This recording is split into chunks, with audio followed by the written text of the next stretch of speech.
சுயம்புவாக உருவான மாத்தளை முத்துமாரி அம்மன் ஆங்கிலேயர் ஆட்சி காலத்தில் தென்னிந்தியாவில் இருந்து அண்டி பிழைக்க வந்த தமிழ் மக்கள் தான் மாத்தளை பகுதியில் குடியேறி காப்பி மற்றும் தேயிலை தோட்டங்களில் மிக கடினமான வேலைகளில் ஈடுபட்டு வந்தாங்களாம்.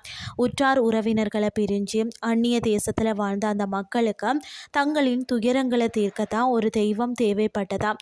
அந்த காலத்தில் மாத்தளை பகுதியில் வாழ்ந்து வந்த வைத்தியர் சில குறிப்புகளில் சிகை அலங்கார தொழில் செய்தவர் என்றும் பாரம்பரிய மகத்துவம் செய்தவர் என்றும் கூறப்படும். ஒருவரின் கனவுல அன்னை பராசக்தி ஒரு நன்னாளில் தோன்றினாராம். கனவுல தோன்றிய அன்னை பார்த்தீங்கன்னா, யாம் இந்த மாத்தளை மாநகரின் மையப்பகுதியில் அடர்ந்த காடுகளுக்கு மத்தியில் இருக்கக்கூடிய ஒரு குறிப்பிட்ட வில்வ மரத்தின் அடியில் சுயம்புவாக தானாக தோன்றிய வடிவில் வீற்றிருக்கிறேன். என்னை அங்கு தேடி கண்டுபிடிச்சு உலக மக்கள் உய்யும் பொருட்டு பூஜித்து வழிபட தொடங்குங்கள் என்று அசரீரியாக கட்டளையிட்டு மறைந்தாராம். மறுநாள் காலையில் திடுக்கிட்டு எழுந்த அந்த அடியார் தன் கனவுல அன்னை சொன்ன வார்த்தைகளை அப்படியே தன் சக தமிழ் மக்களிடம் கூறினார்.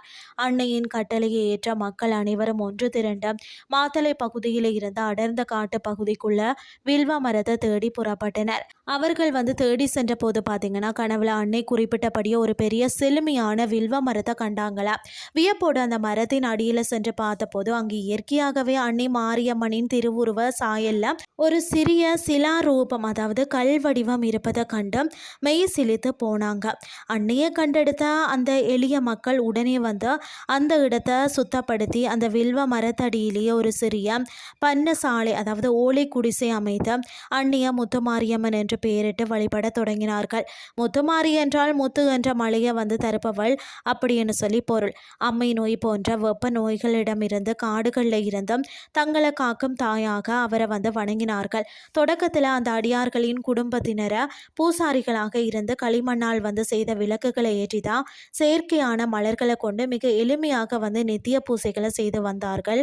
இந்த எளிய ஓலை குடிசை வழிபாடே காலப்போக்குள்ள பல அதிசயங்களையும் அற்புதங்களையும் நிகழ்த்தி பின்னாளில் பார்த்தீங்கன்னா 1874 செட்டியார் சமூகத்தினரின் பங்களிப்போடு தான் இன்று நாம காணக்கூடிய பிரம்மாண்டமான 108 அடி ராஜகோபுர கோவிலாக உருவெடுத்த அன்னை அன்று காட்டிய அந்த வில்வ மரம் இன்றும் பார்த்தீங்கன்னா ஆலயத்தின் தலை விருட்சமாக போற்றப்பட்டு வருகிறது.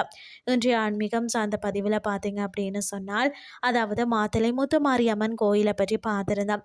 இந்த ஆன்மீகம் சார்ந்த பதிவு உங்களுக்கும் பிரயோசனமாக அமைஞ்சிருக்கும்னு சொல்லி நானும் நம்புகிறேன். இதே மாதிரி மற்றும் ஒரு ஆன்மீகம் சார்ந்த பதிவோடு உங்களை சந்திக்கிறேன். நன்றி.